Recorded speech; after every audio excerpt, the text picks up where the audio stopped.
बंगला story देखी थी, जैसलमेर वाली देखी आपने, बॉर्डर, आपने सारी पिक्चरें देखनी है। अपने बच्चों को बोल दो लाइव पिक्चर चल रही है बांग्लादेश में, लाइव चल रही है, लाइव पिक्चर होगी आने वाले टाइम पे। अगर मोदी जी ने संज्ञान नहीं लिया तो मैं क्लियर बता दूं, पिक्चर का नाम होगा बांग्लादेश से भागे हिंदू 2024। क्या गायब हुए हिंदू 2024। हमारे बच्चों के बच्चे देख रहे होंगे और कह रहे होंगे अगर काश हमारे बाप दादा उस टाइम उठ गए होते।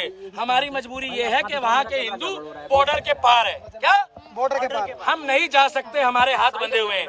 दूसरी बात, उन्होंने दिखा दिया कि हम मुगलों के वंशज हैं, क्योंकि वहाँ पर वो महिलाओं के छोटे वस्त्र चुरा रहे हैं, संडास चुरा रहे हैं, चम्मच चुरा रहे हैं, क्लब प्लेटें चुरा रहे हैं, और वो कोई आरक्षण का मुद्दा नहीं था। उस देश को इस्लामीकरण बनाना है, उस देश को इस्लामीकरण बनाने का मुद्दा उन्होंने उठाया। इसी देश में .2 हर चीज का .2 चल रहा है। किसान bill .2, CAA NRC .2, JNU protect .2, मतलब हर चीज में फंडिंग करी जाती है। आज एक गरीब आदमी किंतन बच्चा मारा गया तो उसका परिवार 2 महीने नहीं बैठ पाया बिना फंड के। चाय पानी नाश्ता नहीं करा सकते, इन लोगों को बिरयानी कौन खिलाता है? बिल्कुल। इन लोगों के लिए डीजे कौन लगाता है? इन लोगों को शाही पनीर, इन लोगों को बादाम शेक कौन पिलाता है? वो पिलाता है पाकिस्तान, ISI, चाइना। और चाइना और पाकिस्तान का मुद्दा बांग्लादेश में तो हो गया, मगर हमारे भारत की इंडियन आर्मी में, भैया इंडियन आर्मी के लिए जोरदार तालियां बजा दो। हमारी इंडियन आर्मी में हमें विश्वास है, हमारी इंडियन आर्मी में हमें विश्वास है कि हमारी इंडियन आर्मी जो है वो पत्थरबाजों के और आतंकवादियों के साथ कभी नहीं हो सकती। और दूसरा, हाँ बहुत, और बांग्लादेश ने दिखा दिया कि तुम्हारे खून में भी गद्दारी है, तुम्हारी कौम में भी है। और उन लोगों के लिए भाई साहब तालियां बजा दो जिन्होंने वहां पर रहने के बाद भी आज अपने आप को गर्व से हिंदू कहते हैं, मगर वो बेचारे मार खा रहे हैं, धर्म नहीं छोड़ रहे। और यहाँ वाले हिंदुस्तान वाले 2 बोरी चावल, 2 बोरी आटा, और अगर कैमरे में बोलने ना दिया हो तो लेफ्ट विंग में जाके राहुल गांधी के तलवे चाट रहे हैं। बहुत बढ़िया। इसीलिए लास्ट बोल रहा हूँ, अब नहीं हिंदू जागेगा तो 2024 की पिक्चर देखकर देश छोड़ के भागेगा। जय श्री राम। हो गया।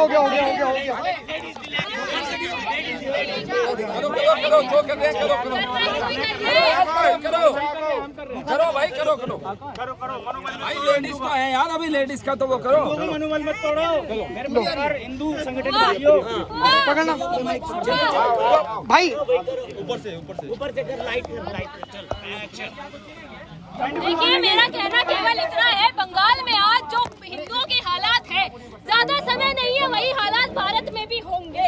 उसका रीजन यही है कि हिंदुओं को आज भी इतना सब कुछ देखने के बाद भी, इन लोगों के पास में फोन है, सोशल मीडिया है, इतना सब देखने के बाद भी इन्हें रील स्क्रॉल करनी है, इन्हें गेम्स खेलनी है। लेकिन बंगाल में जो हो रहा है उसका समर्थन नहीं करना है, हिंदुओं का समर्थन नहीं करना है। इन्हें लिबरल बन के रहना है, इन्हें सेक्युलर बन के रहना है। आज भी अगर आप सेक्युलर बनते रहे तो वो समय दूर नहीं है। आज आपको बांग्लादेश में काटा गया है, कुछ समय पाकिस्तान में, कुछ समय पहले पाकिस्तान में काटा गया था, उससे पहले अफगानिस्तान में काटा गया, श्रीलंका में काटा गया, आपको कश्मीर में काटा गया।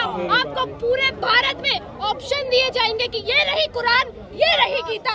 अगर गीता पे सर रखा तो काट दिए जाओगे, कुरान पे सर रखा तो जिंदा छोड़ दिए जाओगे। लेकिन अगर आप आज भी अपने धर्म के लिए नहीं खड़े हुए, ये वही वेस्ट बंगाल है जहाँ पे सबसे अधिक हमारे शक्तिपीठ है। वेस्ट बंगाल में दुर्गा पूजा भी इसीलिए होती है क्योंकि सबसे अधिक शक्तिपीठ उसी वेस्ट बंगाल में है। और उसी वेस्ट बंगाल की मुख्यमंत्री आज एक महिला होके उन रोहिंग्याओं का समर्थन करती है, उन मुसलमानों का समर्थन करती है जो आज हिंदुओं को मार रहे हैं बांग्लादेश में, हिंदुओं की बेटी के कपड़े उतार रहे हैं, उनका बलात्कार कर रहे हैं। किसी को शर्म नहीं है। मैं ये कहना चाहती हूँ, इनकी कौम में शर्म सिखाई नहीं जाती। मैं कविता कहूंगा, और वो कविता सिर्फ और सिर्फ बांग्लादेश के लोगों के लिए है कि ये नज्म इस नज्म का उन्वान है, सब याद रखा जाएगा। ये नज्म इस नज्म का उन्वान है, सब याद रखा जाएगा। एक काम करो, तुम हमारा बांग्लादेश में कत्ल कर दो, हम बन के भूत लिखेंगे, तुम्हारे कत्ल के सारे सबूत लिखेंगे।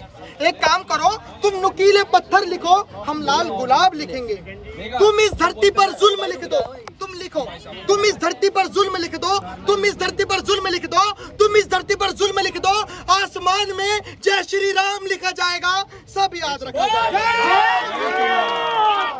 ऐसा है, दो टूक में अपनी बात कहना चाहता हूँ। मैं हमेशा से इंसानियत का पक्षधर रहा हूँ, लेकिन आज बांग्लादेश में जो हालात हुआ है, हमारा भी जो है वो सर का पारा चढ़ गया। चूंकि एक लिमिट तक ही इंसानियत को देखा जाना चाहिए। और दो लाइन में कहना चाहता हूँ कि बहुत हो गया लुक्का छिपी, बहुत हो गया लुक्का छिपी, अब तो आगे आना ही होगा। और बाढ़ में गया भाईचारा, अब भारत को हिंदू राष्ट्र बनाना ही होगा, हिंदू राष्ट्र बनाना ही होगा। जो है यूसीसी का विरोध करते थे, जो एनआरसी का विरोध करते थे, आज वही कांग्रेस पार्टी के नेता कह रहे हैं कि मोदी जी प्रधानमंत्री को वहाँ के हिंदुओं का समर्थन करना चाहिए, हिंदुओं को वापस बुलाना चाहिए। और जब जो है एनआरसी के तहत शरणार्थियों को बुलाया जा रहा था, तब ये लोग विरोध कर रहे थे। आज कांग्रेस की हकीकत अपने आप सामने आ गई है। सलमान खुर्शीद कह रहे हैं कि जो बांग्लादेश में हुआ वही भारत में हो सकता। एक नेता का क्या ये बयान होना चाहिए? तो आज कांग्रेस पार्टी की मंशा जाहिर हो चुकी है।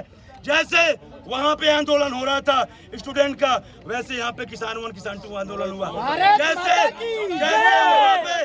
जैसे वहाँ पे क्या कहते हैं कि जो है वो अपने प्रधानमंत्री का तानाशाह ये वो फर्जी बोला जा रहा था, आज वहाँ भी। लेकिन मैं वही कह रहा हूँ, सेम तर्ज पे ये विपक्षी बांग्लादेशी के तर्ज पे अपने आप को पेश कर रहे हैं, लेकिन इनके मंसूबे कामयाब नहीं होंगे। ये हिंदू जाग चुका है। और एक बात कह के अपनी वाणी को विराम दे रहा हूँ कि मोदी जी जल्द ही जल्द पूरे भारत देश में जनसंख्या नियंत्रण कानून लाइए। और हम सब हिंदुओं का एक कर्तव्य है कि जितने भी 6 करोड़ रोहिंग्या आएंगे उनको चिन्हित करके और खुद ही भारत से खदेड़ने का काम करें। ऐसा है, मेरा एक सबसे बड़ा प्रश्न पता है क्या है? हम क्यों मोदी जी के आश्रित हो रहे हैं? क्या हमने बिल्कुल नपुंसकता आ गई है क्या? हिंदुस्तान के अंदर में 110 करोड़ हिंदू, और आज जिस बांग्लादेश के अंदर में ये कृत्य हो रहा है, उनको चुन चुन कर मारा जा रहा है। जब तुम्हारी नियति मौत बनी चुकी है तो हथियार क्यों नहीं उठा रहे हैं? अगर 1 करोड़ 35 लाख हिंदू बांग्लादेश में हथियार उठा लेंगे, मैं वादा करता हूँ, मैं आपको डंके की चोट पर लिख के दे सकता हूँ, उस दिन ये सारे जिहादी भागेंगे और इन्हें जगह नहीं मिलेगी। लेकिन इन्हें हमेशा चाहिए कि राणा प्रताप और भगत सिंह आके बचाए, ये नहीं चलेगा। हिंदुओं, अभी भी वक्त है, जाग जाओ। और अगर ऐसे ही सोते रहोगे तो अपनी बहन बेटियों के साथ ये कृत्य देखते रहोगे। इस शर्मिंदगी से बाहर उठो। अगर तुम्हारी नियति मौत बन चुकी है तो 5 को मार कर मरो, ऐसे मत मरो। मेरे धर्म पे अगर बात आई तो मैं तलवार लेके खड़ा हो जाऊंगा। मैं 4 लाइन कहना चाहता हूँ। प्रभु श्री राम ना होते तो हनुमान सा दास ना होता, सूर्य भगवान ना होते तो पृथ्वी में प्रकाश ना होता, अगर सच्चाई ना होती तो विश्वास ना होता, अगर इस पृथ्वी पे हिंदू